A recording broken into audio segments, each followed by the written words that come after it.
Start by understanding what a monopoly is. In economics, a monopoly refers to a market structure where a single firm is the sole producer and seller of a product or service with no close substitutes. This means the company has significant control over the market, including the power to set prices. Unlike competitive markets where many firms vie for customers, a monopoly faces no direct competition. This unique position allows the monopolist to influence market outcomes in ways that are not possible in more competitive environments. Single price monopoly is a special type of monopoly where the firm charges the same price to all customers for each unit of output sold. This is in contrast to price discrimination, where different prices might be charged to different consumers. In a single price monopoly, the company sets one price for everyone, regardless of who they are or how much they buy. This pricing strategy is common in many regulated industries and helps simplify the analysis of monopoly behavior. Market power is the ability of a firm to influence the price of its product. In a single price monopoly, the firm has significant market power because it is the only seller. This means the monopolist can set the price above the cost of production, maximizing its profits. Market power is a key feature that distinguishes monopolies from competitive firms, which are price takers and cannot influence market prices. Unlike firms in competitive markets, a single price monopolist faces the entire market demand curve. This means the quantity it chooses to sell directly affects the market price. The demand curve for a monopoly is typically downward sloping, indicating that to sell more units, the monopolist must lower the price. This relationship is crucial for understanding how monopolies make pricing and output decisions. Marginal revenue is the additional income a firm earns from selling one more unit of its product. For a single-price monopolist, marginal revenue is always less than the price of the product because lowering the price to sell more units reduces the revenue from all units sold. This is a key difference from competitive markets, where marginal revenue equals the price. Understanding marginal revenue helps explain why monopolies restrict output to maximize profit. Single-price monopolist maximizes profit by producing the quantity where marginal revenue equals marginal cost. This means the firm will keep increasing output as long as the revenue from selling an additional unit exceeds the cost of producing it. Once marginal revenue equals marginal cost, the firm stops increasing output. This rule is fundamental to understanding how monopolies determine their optimal level of production. After determining the profit-maximizing quantity, the monopolist sets the highest price consumers are willing to pay for that quantity, as indicated by the demand curve.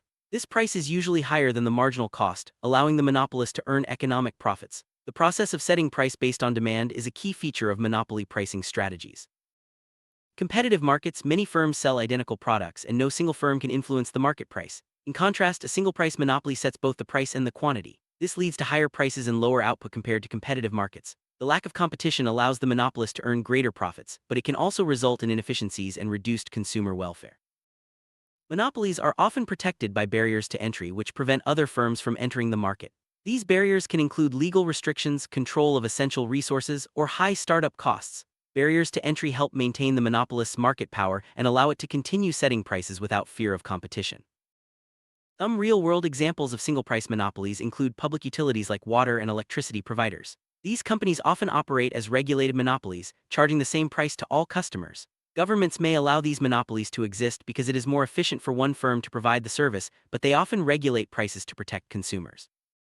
Consumer surplus is the difference between what consumers are willing to pay and what they actually pay. In a single-price monopoly, consumer surplus is reduced compared to competitive markets because the monopolist sets a higher price. This means consumers get less benefit from the product, and some may be priced out of the market entirely. Producer surplus is the difference between what a producer receives for a good and the minimum amount they would accept. In a monopoly, producer surplus is generally higher because the firm can set prices above marginal cost. This allows the monopolist to capture more of the market's total surplus, increasing its profits at the expense of consumers. Deadweight loss refers to the loss of economic efficiency that occurs when the equilibrium outcome is not achieved. In a single-price monopoly, deadweight loss arises because the monopolist restricts output and raises prices, leading to fewer transactions than would occur in a competitive market. This means some potential gains from trade are lost, making the market less efficient overall. To better understand single-price monopoly, it helps to look at a graph. The demand curve shows the price consumers are willing to pay at each quantity, while the marginal revenue and marginal cost curves help determine the profit-maximizing output. The area between the demand and marginal cost curves above the monopolist's output represents the deadweight loss. Governments often regulate monopolies to protect consumers from high prices and ensure fair access to essential goods and services. Regulation can take many forms such as price caps, quality standards, or requirements to serve all customers. These measures help balance the monopolist's need for profit with the public's interest in affordable and reliable services. Natural monopoly occurs when a single firm can supply the entire market at a lower cost than multiple firms could. This often happens in industries with high fixed costs and low marginal costs such as utilities. In these cases, it's more efficient for one company to serve the whole market, but regulation is usually necessary to prevent abuse of market power. Single-price monopolies use various strategies to set prices, including analyzing demand, estimating costs, and considering potential regulatory constraints. The goal is always to maximize profit while staying within legal and practical limits. Understanding these strategies helps explain why monopoly prices are often higher than in competitive markets. Price elasticity of demand measures how sensitive consumers are to price changes. In a single-price monopoly, the firm must consider elasticity when setting prices. If demand is elastic, raising prices too much can lead to a large drop in sales. If demand is inelastic, the monopolist can raise prices with less impact on quantity sold. Monopolies can have both positive and negative effects on innovation. On one hand, guaranteed profits may provide resources for research and development. On the other hand, lack of competition can reduce the incentive to innovate. The overall impact depends on the specific industry and how the monopoly is regulated.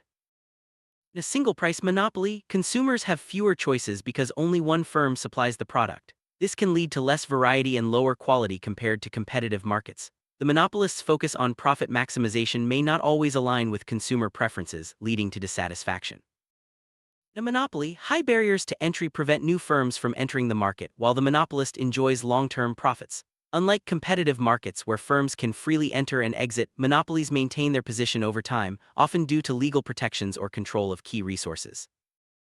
Monopolies can reduce social welfare by charging higher prices and producing less than the socially optimal quantity. This leads to deadweight loss and a misallocation of resources. Policymakers often intervene to correct these inefficiencies and promote greater social welfare. Equity refers to fairness in the distribution of economic benefits. In a single-price monopoly, equity can be a concern because the monopolist captures more surplus, leaving consumers with less. This can lead to calls for regulation or public ownership to ensure a fairer distribution of resources. Efficiency in economics means making the best use of resources. Monopolies are often less efficient than competitive markets because they restrict output and raise prices. This leads to a loss of potential gains from trade and a less efficient allocation of resources. While a single-price monopoly charges everyone the same price, some monopolies practice price discrimination, charging different prices to different customers. This can increase profits but may also raise concerns about fairness and access. Single-price monopoly analysis provides a baseline for understanding more complex pricing strategies. Governments use various policies to regulate monopolies, such as antitrust laws, price controls, and public ownership. These policies aim to prevent abuse of market power, promote competition, and protect consumers. The effectiveness of these policies depends on the specific market and regulatory environment. Monopolies can also exist in global markets, especially when a firm controls a unique resource or technology. International regulations and trade policies can influence the behavior of global monopolies, affecting prices and availability of goods worldwide. Technological change can disrupt monopolies by creating new products or lowering barriers to entry. Innovations can introduce competition and reduce the monopolist's market power. However, some monopolies may use technology to strengthen their position, making it harder for new entrants. Public perception of monopolies is often negative, as people associate them with high prices and limited choices. However, some monopolies provide essential services efficiently. Balancing public interest and business incentives is a key challenge for policymakers and regulators. Sum up, a single-price monopoly is a market structure where one firm sets the same price for all customers, enjoying significant market power. This leads to higher prices, lower output, and potential inefficiencies compared to competitive markets. Understanding single-price monopoly helps us appreciate the importance of competition, regulation, and innovation in promoting consumer welfare and economic efficiency.